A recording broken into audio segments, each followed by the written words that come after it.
All right, good evening and welcome to our monthly Be Strong Talk brought to you by the local Josephine County nonprofit Grace Roots. And we do these, we've been doing these for a while, every the second Thursday of every month. And you can see some of our previous talks on our YouTube channel or go to our Facebook page or check us out online at grace-roots.org.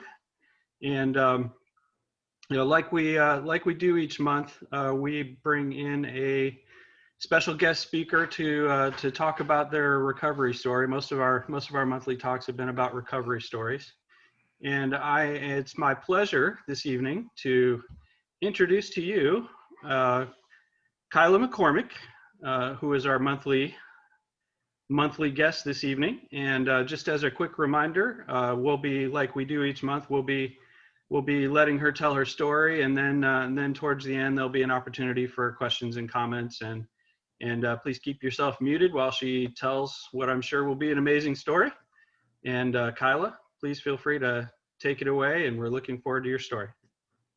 All right. Well, I just want to start off with thanking you guys very much. I'm super honored to be a part of this and be able to share my story with you guys. I've watched a few of these and they have been really powerful and they have like influenced a lot of people in a really positive way. And I've got to watch a lot of my friends share their stories with your guys' nonprofit, and it's been really incredible. So I think that in the last ones, you guys have asked like what makes us feel strong.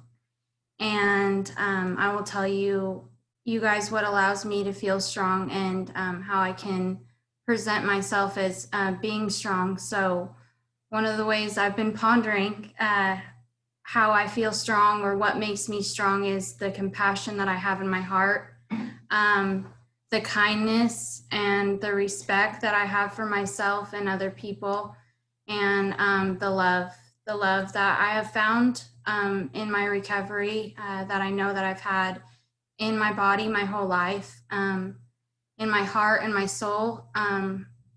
And I use love because I know that love absolutely conquers all. And that's one of my favorite things to be able to portray and give other people and also give myself. So that's what keeps me strong. So I'm Kyla. I was raised in Oregon. I was born in Oregon and I grew up in Southern Oregon. So I have been here my whole life and I absolutely love it here.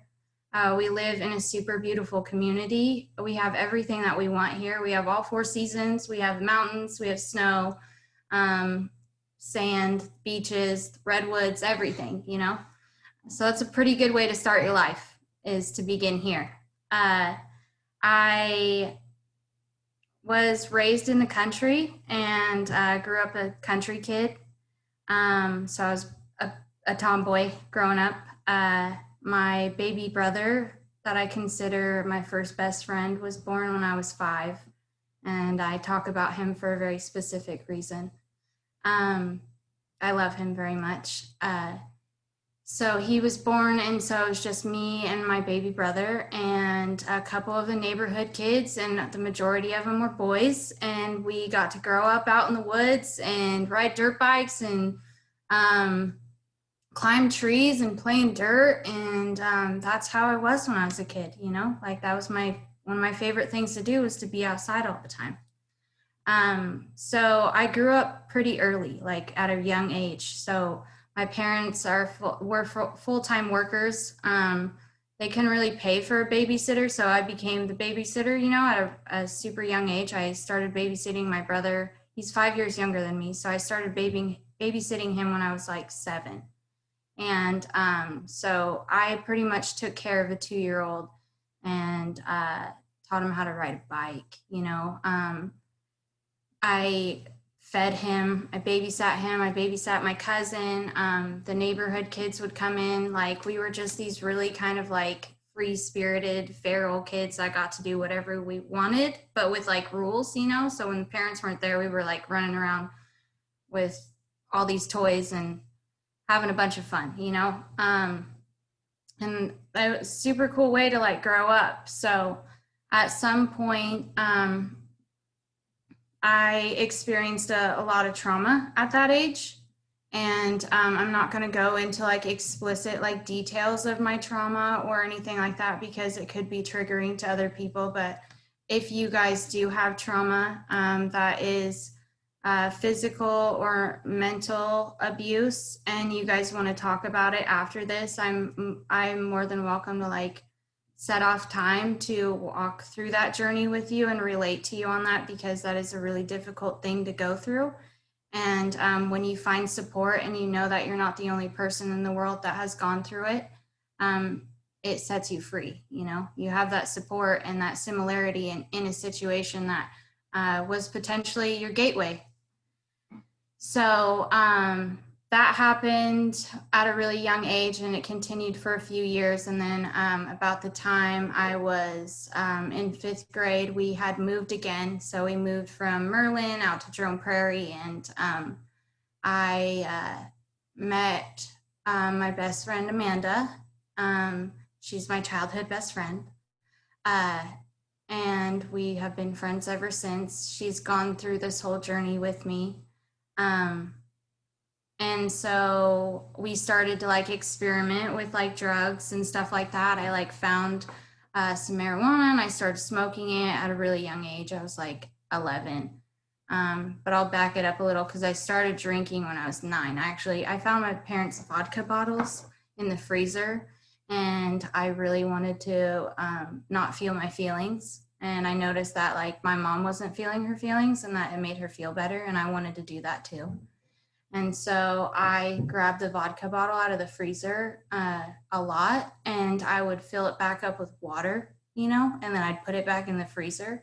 And I just want you guys to know that that doesn't work too well.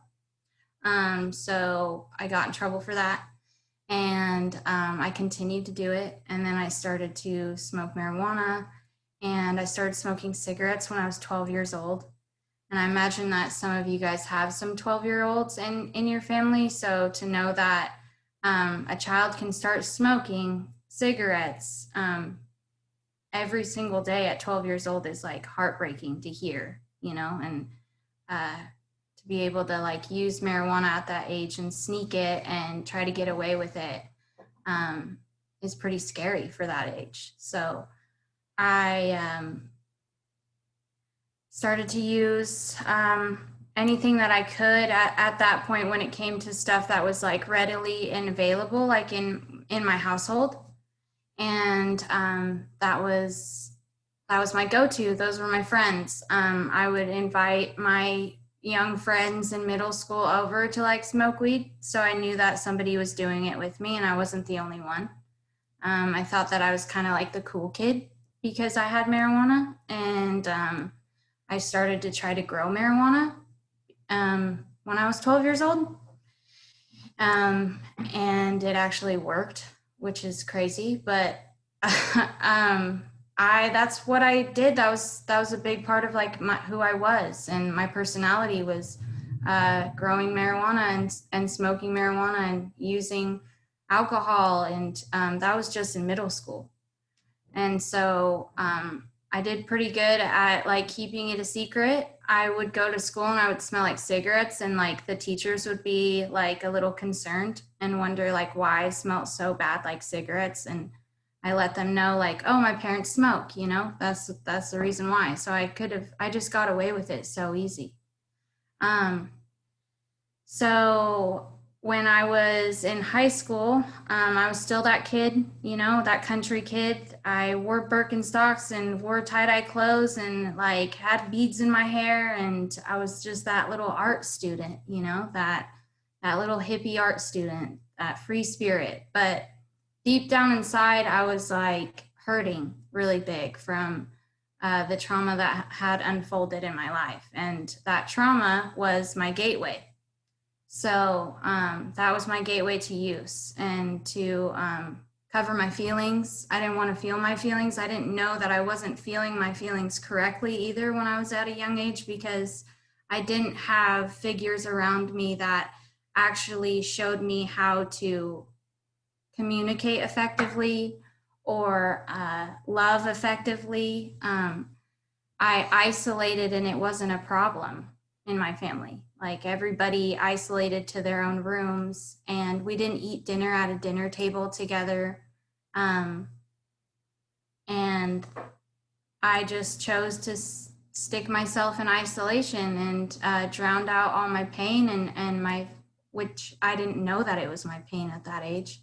I thought that I was just, that's just who I was using, but I started to isolate more, and that's all I did was smoke marijuana and drink, and kind of kept to myself unless I had like a couple friends over. If I went over to their house, and I would only go to their house if I knew that I could use in some way. Like I wouldn't leave my house unless I knew that I could go to your house and I could smoke weed or I could drink. And then it like escalated, you know, and I got a little more freedom with,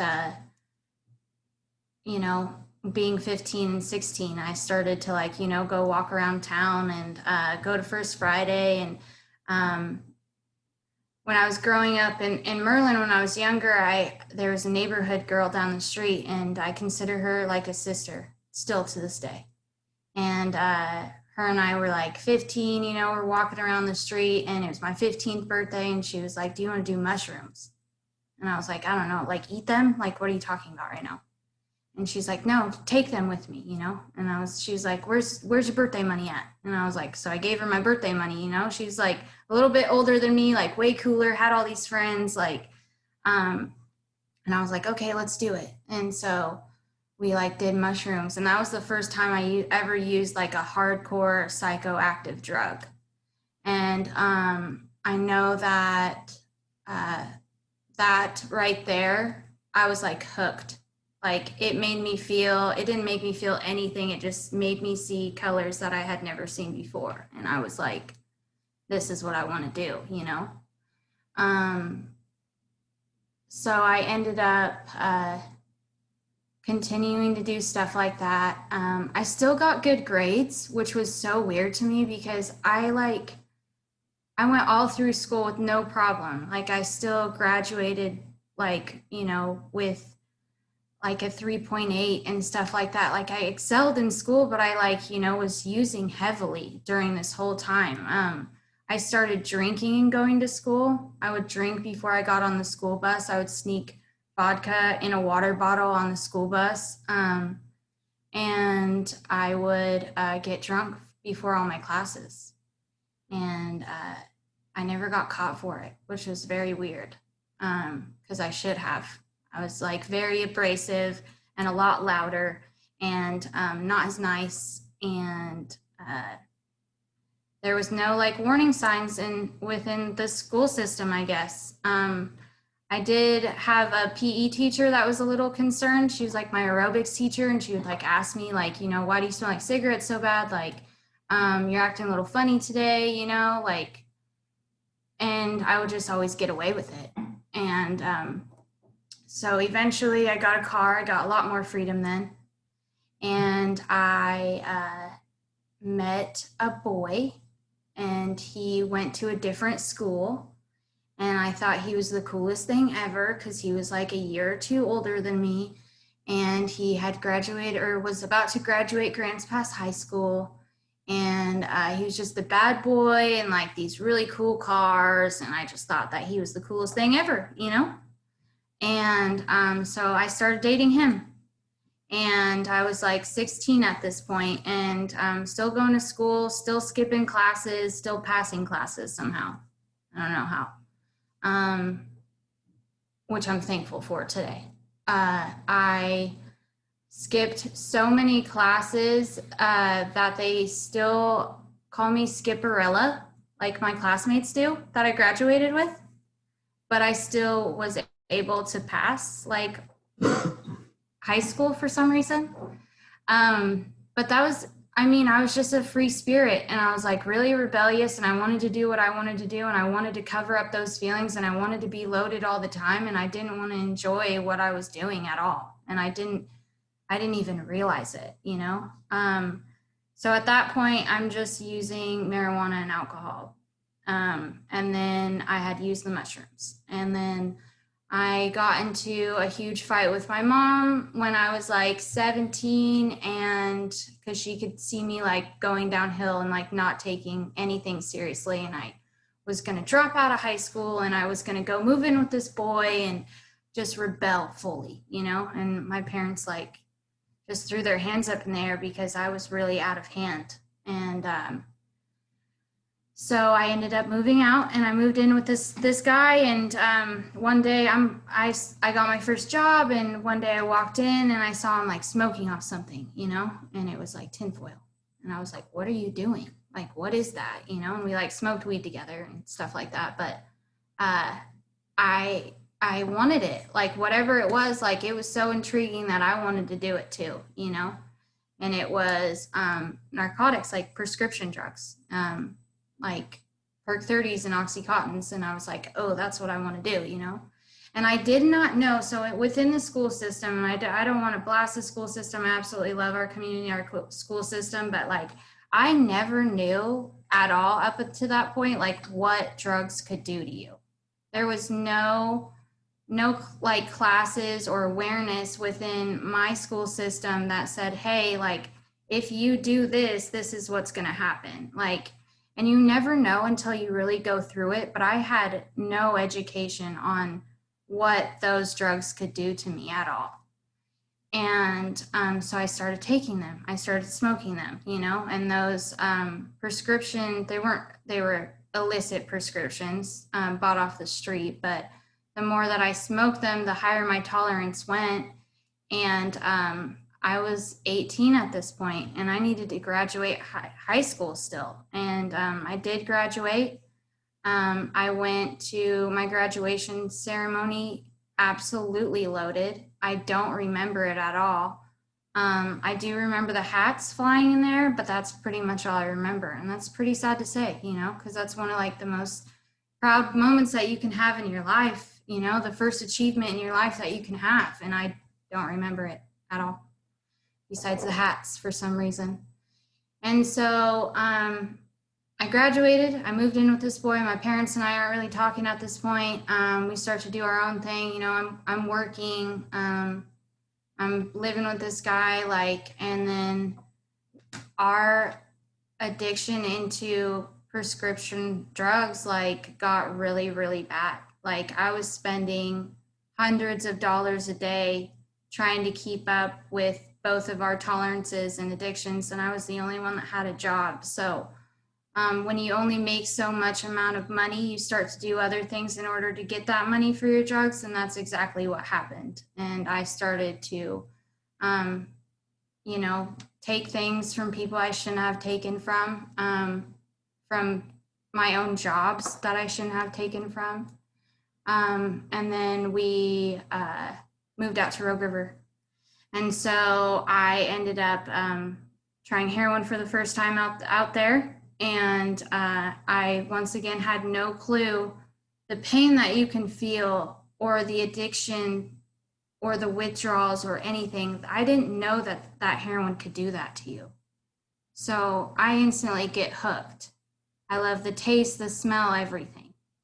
And I'm like a chemical dependency baby. I love the smell of gas, So I'm hooked to this drug instantly. And then it began. And I mean, from 18 on, I'm full force heroin addict. I remember the first week that I was doing it, I woke up the withdrawals on Percocets and Oxys were real, but heroin is a whole different level. And I remember waking up a week after I started, and I could not believe the pain that I was feeling. And I had needles all over my body. I was shaking and sweating and puking, and I thought maybe I was sick. And the guy that brought it over was like, no, you're withdrawing. And I was like, what is that? What do you mean I'm withdrawing? So naive, I have no clue what I just got myself into. And so it began, and we started to be able to figure out ways to keep up with our addictions and our tolerance and how much we had to use. And that went from using to dealing, and the dealing was like a whole different ball game of trying to keep up with yourself and other people. And I still take a lot of like accountability and pain for that. Like I still consider myself sometimes like I had to work on this, like in my 12-step program, like I felt like a monster, you know, that not only did I poison myself, but I poisoned other people for such a long time. And watching my friends go downhill, you know, friends that I have known for such a long time that I knew in school that I would end up meeting up with at like a flop house that had the same drug addiction that I did. And I was like, how did we get here? You know, like, who are we anymore? And so at one point, some physical abuse like happened. And so I ended up leaving that relationship. And I want everybody to know right now that I will never put my addiction on anybody else but myself. I started to inject drugs in that relationship, and these are the two hands that did it. Nobody else did that to me. I chose to use those drugs that day. I chose to put drugs into my body. And it wasn't anybody else's fault but mine. And I take absolute radical accountability for that situation. So I left that relationship and I tried to get clean. And when I went to my mom's house, I remember the day, the time that it happened, that I called my dad and my mom and I said, will you please pick me up? Like, I'm done. And this was when I was 22 years old. So that's literally well, I was, about almost 22. So that's 4 years of my life, like lost to heroin and Xanax. And I don't remember those years. There's another chunk of my life that I don't remember because of my drug use. And so I go to my mom's house and my hands are completely black. I'm 89 pounds and I'm like blacking out from my withdrawals. And she had no clue what to do. No clue. So she put me on the couch and I sweated it out, you know? And that was one of the roughest withdrawals I've ever been through in my life. But I popped back up. I stayed with my family. I got a job and I still was smoking and drinking. You know, I didn't know I was an addict. I didn't know that, like, if I took one drug that it was going to take me right back to the other. And I consider marijuana a drug. I consider alcohol a drug, which is not something everybody does. And I completely respect that, but I do. And so I started working at Mimosas, and I started drinking heavily. And some people can drink and they can be fine, but I take it to a whole different level. Like, I don't have one glass, like I have the whole bottle and the rest of the shelf.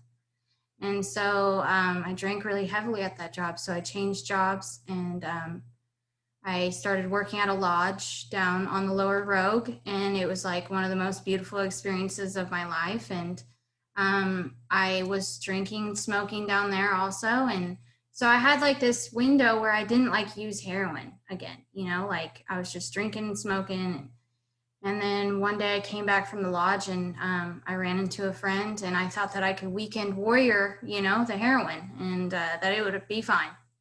And I tried that and it didn't work. And I ended up full-blown, not sporadic use, but everyday use of heroin once again in my life. And I was in another relationship at that point, and it ended up ruining that relationship because at some point I went to jail for my first time ever. And I'm thankful I went to jail. I'm really grateful that I didn't get a slap on the wrist or a ticket. And I went to jail that day because I got out with a drug court offer. And I didn't know what that meant, but I took it. They were like, hey, you don't want felonies? And I was like, no, I don't. And they're like, okay, do this. So I took it, and I never showed up.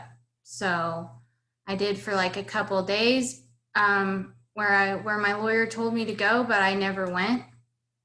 And so I ended up taking off and doing the same stuff that I was doing. And at that point, I didn't ever do like methamphetamine at all. I was like just doing heroin, and it took me like to all these places. And my parents were like, no, you went to jail, you're not living with us. And so now I was house to house, and I was at these friends' houses that were using. And then my addiction just turned really, really dark, really deep quickly. And instead of being the dealer, I turned into the user. And that was hard for me because I didn't know how to fend for myself like that necessarily. And so I had to learn what you do on the streets in order to get it. And so I made a bunch of using friends, and I used with them as much as I could from house to house. And I was running from drug court at this point. I had no clue what I was getting myself into, and I couldn't stop using heroin, so I started to do meth with it, and thinking that like I could just detox myself from heroin, and that did not work at all. It was such a confusing time in my life because I had no clue what I was doing. I went to jail 2 more times after that in Jackson County. I was miserable. I did not know how I got myself there, why. It all happened so quickly. And I grabbed a shovel and I kept digging, and I got myself into all these really crazy situations. And I was, just so lost at that time. I still don't remember half of the stuff that I did, but I know that in some ways I did stuff that I knew that I would never do, and I did it. And my addiction, that's what my addiction took from me. It like took my morals and my values and my self-respect and dignity and my self-worth, and I had nothing. I just had that hole in the soul again,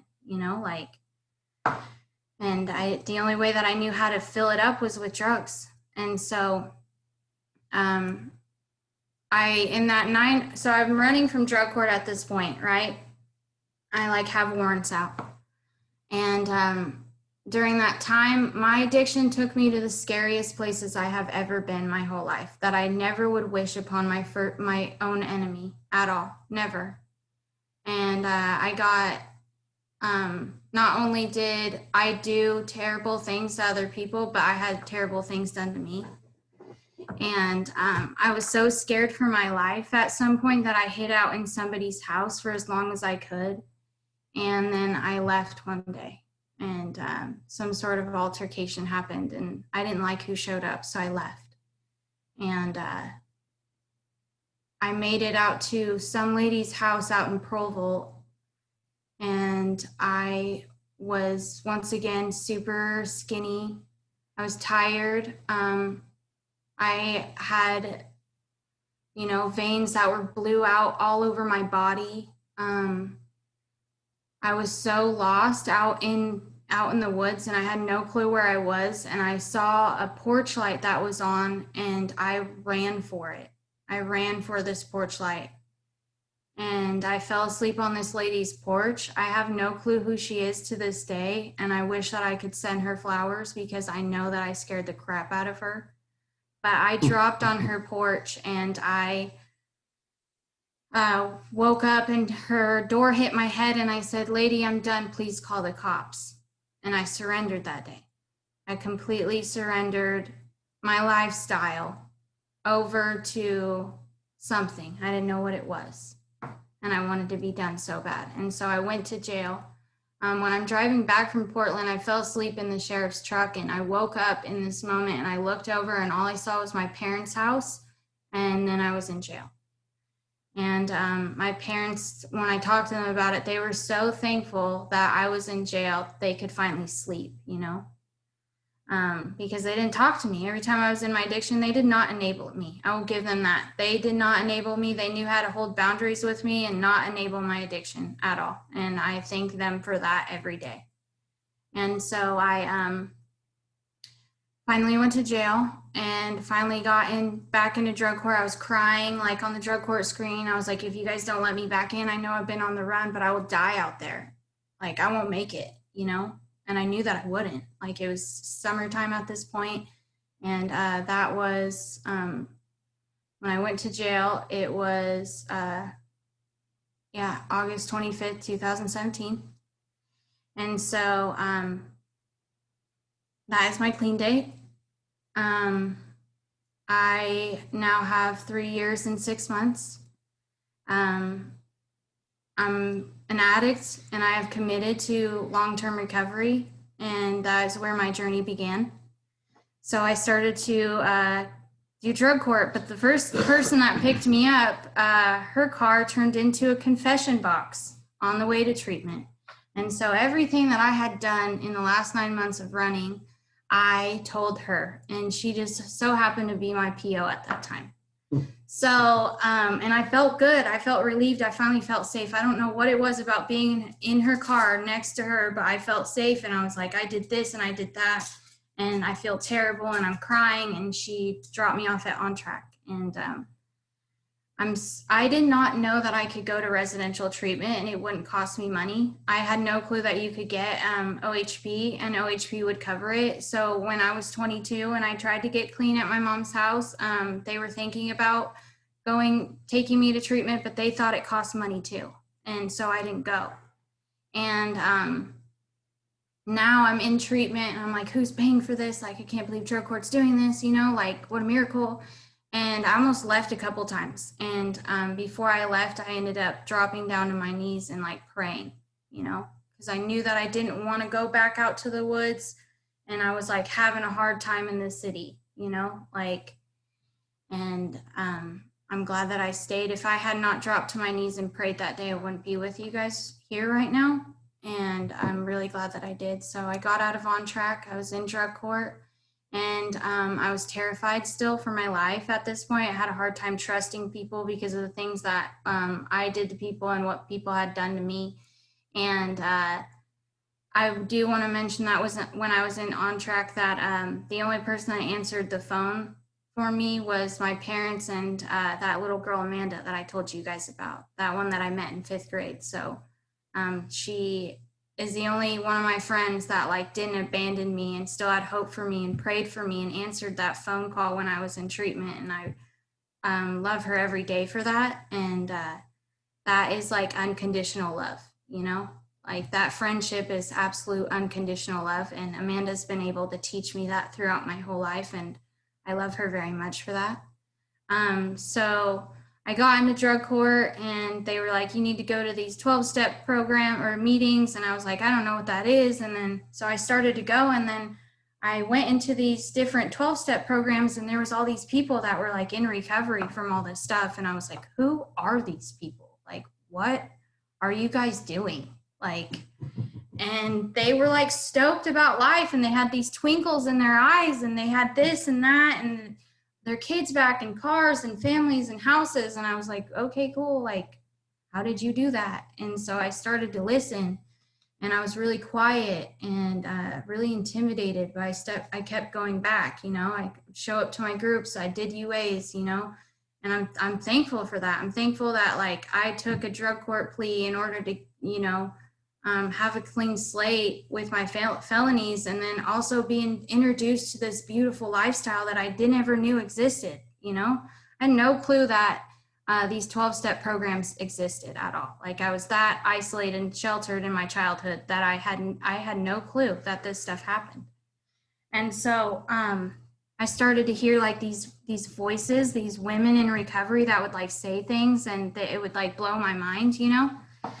And I had one counselor, and so I got in a car accident at some point, like in my addiction, when I like worked at that lodge, and I ended up getting sued when I was in drug court for that. The lady finally caught up for me, and she's trying to sue me for $250,000. Like, and I have like a year clean or something, not even, probably like 9 months. And I get like this investigator lady, and she's like, oh, you know, are getting sued. And I was like, oh my gosh.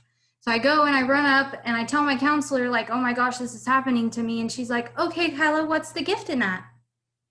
And I'm like, what do you mean right now? What's the gift in that? Like, I'm getting sued. Like, and she's like, what's the gift in it, Kyla? And I was like, that I'm clean and that I'm handling it and I'm not crazy emotional over it. And I know that no matter what happens, it's me cleaning up the wreckage of my past, and that I can do this. And that was the gift in it. And so every time she would say it, I would cringe a little bit, but she was absolutely right every time. And I needed to hear that. And it allowed me to like remain positive and find the positive things in life. And then I found another voice that I fell in love with, and that is my sponsor. And she holds me accountable. And when I call her with all my stuff, she reminds me and asks me, so Kyla, what was your part in that? And I like when you have a year clean and people hold you accountable and you just want to blame, like you want to just blame everybody else, and people hold you accountable and stop you and remind you to find a gift and to also own up to your stuff. Like that's hard to do because I didn't do that in my addiction. I was entitled and full of ego and I wanted what I wanted. And now I had to break down my walls and remain humble and understand that like my actions affect other people, you know, and I need to take responsibility for my own actions now as a human being. Like, and that allowed me to grow up a lot, to understand that like nobody was responsible for me anymore, that I was responsible for myself. And so I started to do that. I started to take responsibility for my actions. I started to grow. I started to change, and change is real. Change is absolutely possible.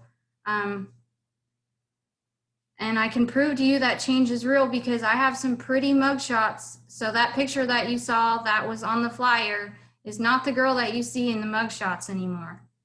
Should we buy them? What? Should we buy No. them? And Ben wants to pull them up. Oh my gosh. Okay. So the girl that you see in that photo is happy and she's clean and she is not insecure and she's healed from her trauma and she's done a lot of work on herself and been able to make this beautiful support of friends. But I had to do that with blind faith and courage. I didn't know what I was going into when I got into recovery, but I know that I wanted it. And I met this group of people that have turned into my family.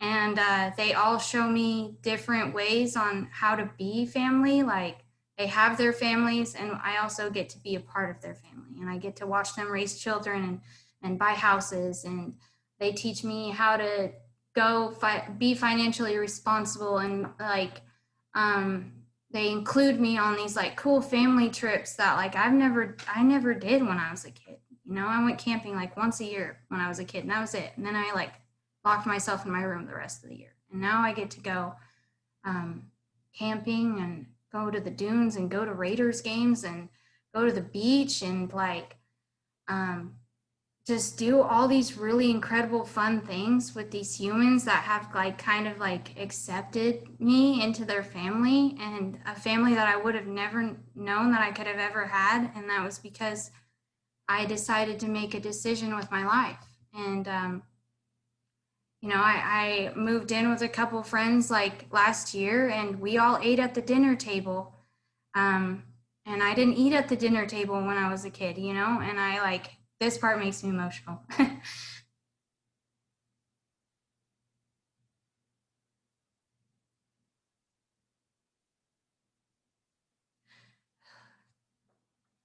I like found friends that wanted to eat at a dinner table with me.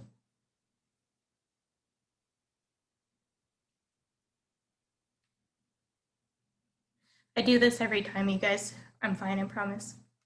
I think I have tissues right here, actually. So that's like one of the most beautiful things to me is that I have these like, you know, beautiful like family members. They're like friends, but they're not. They're straight my family, you know, and they like, yeah, want to do all these really cool things with me, you know, that I had never done before. And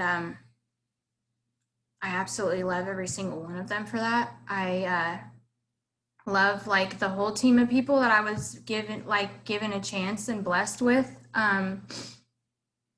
I never knew that I was going to meet so many amazing people in my recovery that wanted to do recovery and make a commitment with recovery. And every day I have to remember, or at the beginning, I really had to remember that everything that I wanted was on the other side of fear, you know, that my past did not need me anymore, that my present needed me and my future needs me, you know, and I had to make a commitment to that in order to change. And my main goal was to learn how to not use like over my feelings, because that's what kept me trapped for a long time. I used over my feelings. I used over my abandonment. I used over a lot of stuff. And now I don't have to do that. I have the choice today. Like I can feel my feelings and I can be like happy that I'm feeling feelings. I can be happy that I'm crying these tears in front of you guys and like be proud of it. I'm super, super proud of it. My recovery has been all about reinventing myself. And that's what I have done this whole time. I went from that little hippie art child, and don't get me wrong, it's still deep down inside somewhere, to a fully like, you know, like I am an independent like woman that takes care of myself and holds a job, and I'm reliable and dependable, and I'm honest and trustworthy and willing, and every day I wake up to know that I just need to surrender my disease over to the God of my understanding, and that I don't have this, you know. I need my 12 steps. I need my support network. My support is a big part of my recovery, and I need the God of my understanding, and I need to continue to practice all that in my life and know that I can't do this alone. So yeah, that's pretty much it. I appreciate all of you guys for coming. Thank you guys for being here, and yeah. Well, thank you so much, Kyla, for sharing your story. I would ask for a round of applause, but it would get real messy on a Zoom video. But great job, and we're blessed that you're able to tell your story like that, because I think we have a record live attendance ever since we started doing these about 8 or 9 months ago. So we've got a record number of people online to hear your story live, and we'll have more will be watching the recording on YouTube once we transfer it over there. So this is the point where don't be shy, everybody out there. This is the point where you get to unmute yourself and ask a question or make a comment to Kyla. So go ahead and feel free to unmute yourself, and we'll, you know, we usually try to keep these at an hour, but since we have so many people online to hear this live, we'll just keep it open for as long as Kyla wants to chat. So feel free to unmute yourself and fire your questions and comments away. Kyla, Hi. if there's one piece of advice that you could give little young Kyla, what would it be that you know now? Don't ever lose hope.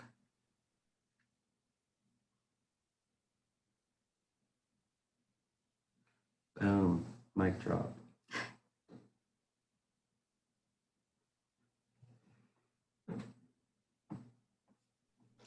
Hey, Kyla, it's Leah. That was so amazing. You have such a beautiful testimony. You would just be so amazing talking in high schools, being so young and going through everything that you went through. I'm just like, you're just one awesome young lady, and I appreciate you sharing with us tonight. Thank you, sweetie. Thanks, Leah. I love you. I love you too. You made me all emotional. Oh, I made myself emotional. I get it. You know, to be able to be that young and to be able to go what you went through and have the recovery that you have now. I got clean and I was old, and you know, sometimes I'm like, God, why did you wait so long? You know, but we all have our stories. But man, being your age, being able to share that with the young generation is just amazing. Thank you for that. Thank you. I appreciate that. Hey, Kyla, it's PJ. Hi, PJ. You are just absolutely amazing. You've always been an inspiration to me, and thank you for sharing your story. I love you. Oh, thanks, PJ. I love you. You're amazing. And you know, you just made me emotional again for the second time today. Oh, Lisa. You're a part of my story, and I get to meet you on my road to recovery. Oh, So I'm super, I love super you. grateful. I love you, Lisa. Thank you. I don't want to cry again, you know?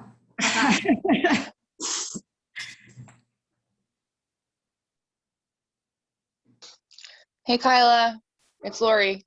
Hi. Say hi and I love you and I'm super proud of you because I went through some stuff with you myself and we've gone from being friends to enemies to friends again and really great friends, and like you've known my baby from belly to now, and so you've been there through thick and thin with me and I'm super proud of you. I'm And proud of you. I didn't even know it was happening till it skirted across my Facebook and I was like, I gotta go. Yeah, there was a lot of my face on Facebook there for a second, so thank you. I love you, Lori. Love you.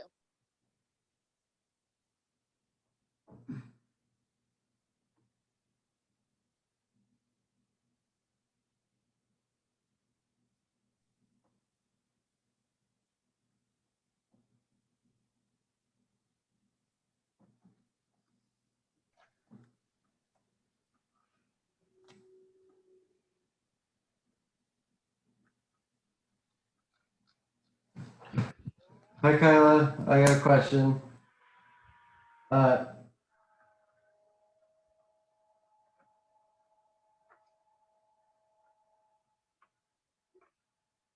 Unmuted. I muted you.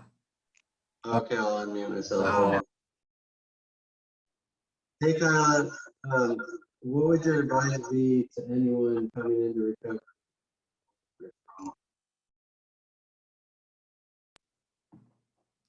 My advice to anybody that has trauma as a gateway or has any sort of trauma at all is to find somebody that you can talk to about it and make sure to work on it and address it, because as long as you keep those secrets, they will keep you sick. And so it's really important to be honest about where you're at with your trauma and address it. Because addressing it and being honest about it will set you free. So heal from it. That is the best advice that I can give anybody. And find somebody that will help you heal from your trauma. Do you feel like you've healed from your trauma? Yes.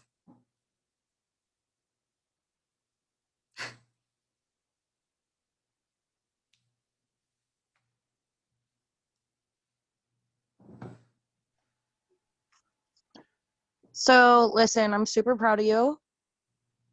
And you mean the absolute world to me. Like, you're one of my best friends. And I feel like had I not met you that first day at Choices when I was just like chilling all scared on the sidewalk, I don't know like if I would be where I am today, you know? You would. Like I just am so grateful for you. I'm grateful for you. I'm grateful you stayed. I just love you. I love you very much. Hey Kyla, it's me, Janae. I'm on Kipper's computer. Hi. I love you very much and I'm super proud of you, and that was really cool watching you and hearing you tell your story like from the beginning. You know, I thought Kyla was planted as like a drug court mentor on me when I was in drug court. And I was scared to start hanging out with her because I thought she was going to tell on me because I was still holding a lot of criminal code at that point. And I was terrified of her. But she ended up picking me up and we went for a car ride. And it was just like after that, you know, our relationship blossomed into this amazing friendship. And I think she was like one of the first people in my life to show me consistent love and what that looked like, you know, and accountability and honesty and, you know, like a deeply rooted connection with another female, you know, that I could actually trust. She actually mentored me, I believe, a lot more than in the beginning, but our friendship ended up growing into something really awesome and amazing. Kyla's an active person in my life that's in recovery. She's in my kids' life, both of my children. They actually call her Aunt Kyla. Aunt Kyla in the house. She's an amazing, beautiful person, and she's gone through some really heavy things in her recovery as well. And I've watched her defeat everything that's came at her, with still a smile on her face and never treating other people badly, no matter how bad she's feeling. And I think that's something to be admired. And, a lot of people, act out in certain ways when they have stuff going on. And I've never really seen her do that. She always treats people with love and kindness and respect and, compassion. And I think that that's something that's really beautiful about her and about her spirit. And I'm super grateful for our relationship. And I'm grateful that you guys chose her to speak for you guys today, because that was a really cool experience. I love you, Poops. I love you. Thanks.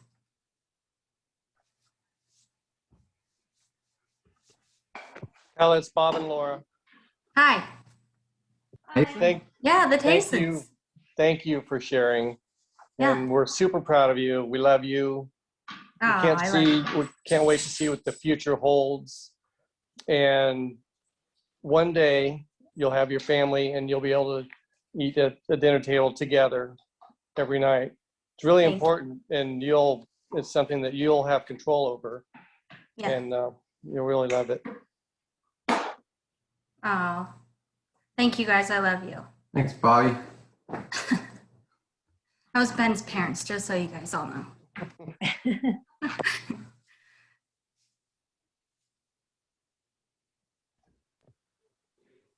Hey, Kyla.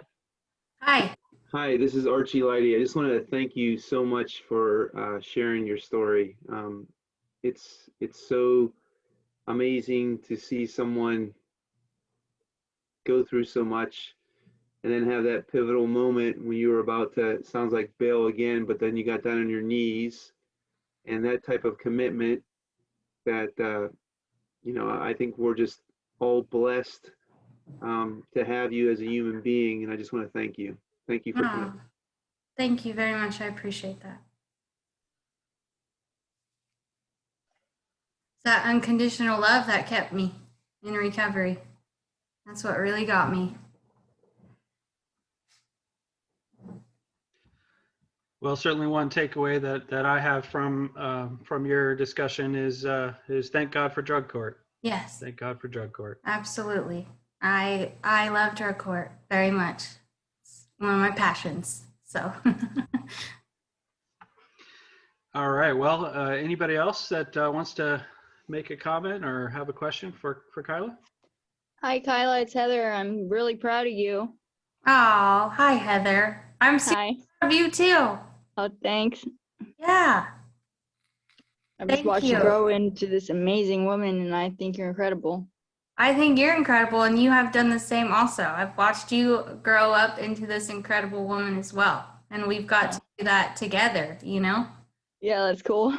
Yeah, that's super cool, and we can thank drug court for that, Yeah, definitely. Yeah. Oh, thank you, Heather. You're welcome.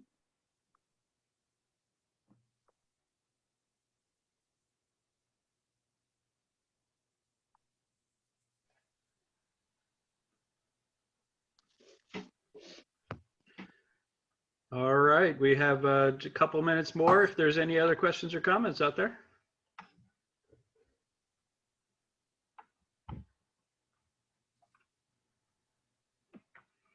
Don't be shy. I know there's a lot of people on the line that haven't said anything yet. All right, well, if not, then we'll call it a night. Thank you again, Kyla, for sharing your amazing story, and keep up the good work. And I'll be down to your place of employment to give you a couple of these Be Strong shirts. Okay. Appreciate. Love that.